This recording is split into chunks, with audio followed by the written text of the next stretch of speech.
दोस्तों, कल हमने आपसे बातचीत की थी जिसमें देश के बड़े डॉक्टर्स, इंजीनियर्स और बड़े लॉयर्स शामिल थे। आज मैं आपसे आह्वान कर रहा हूं कि आप सबको अब किसी न किसी हालत में खड़े होना पड़ेगा।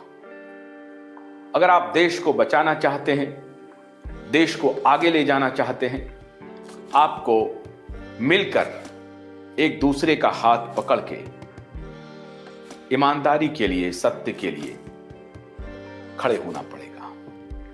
इसीलिए मैं आपसे आज आग्रह कर रहा हूं कि हे भारत के भाग्य विधाता, अब आप खड़े हो जाइए और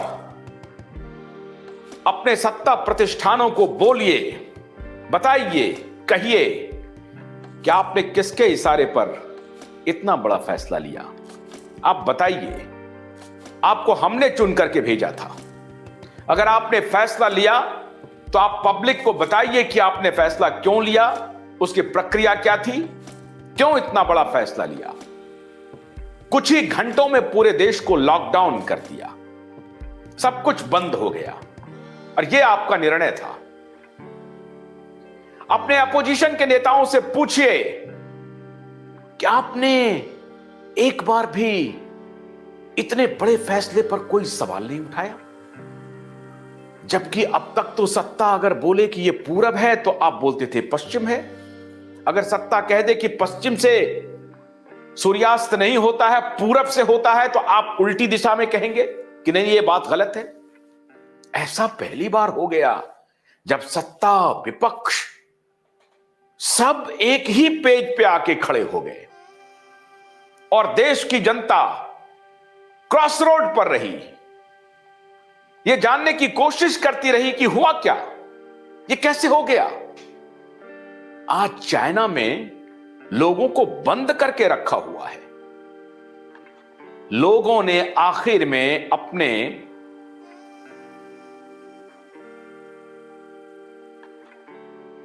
तो बचाने की लड़ाई सड़कों पर लड़ना शुरू किया।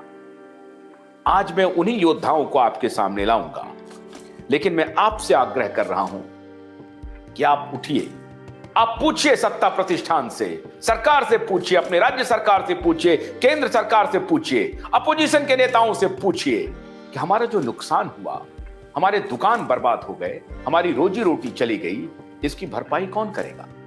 क्या इसकी भरपाई का कोई एक्ट भी है, कोई प्रावधान भी है? हां है, हां है।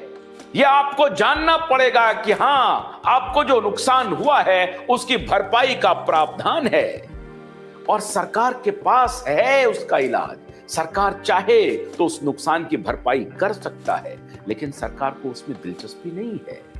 सरकार ने अनाज देकर के, घूस देकर के 2 जून के पेट का इंतजाम करके आपसे वोट खरीदते हैं। इनकी दिलचस्पी इसमें है। अलग अलग सरकारें, सारी पार्टियां ऐसा काम कर रही है। जो अभी सत्ता में है, सिर्फ वो उसके लिए दोषी नहीं है। इसलिए मित्रों, आपको अब आज से सजग होना पड़ेगा, जगना पड़ेगा। और यह बात हम अपने लिए नहीं, आप सबकी लड़ाई लड़ रहे हैं। इसलिए हम आपसे आह्वान करते हैं कि अब खड़े होइए। अब खड़े होने का वक्त आ गया है, बैठने का वक्त नहीं है। सब मिलजुल करके सरकार से और नेताओं से, पॉलिटिकल पार्टीज के लीडरों से यह सवाल कीजिए कि हमें जो नुकसान हुआ लॉकडाउन में, उसकी भरपाई कैसे होगी। कैसे होगी ये बताने के लिए आज हमारे साथ वो सूरमा हैं जो आपके लिए सड़कों पर लाठियां खाई।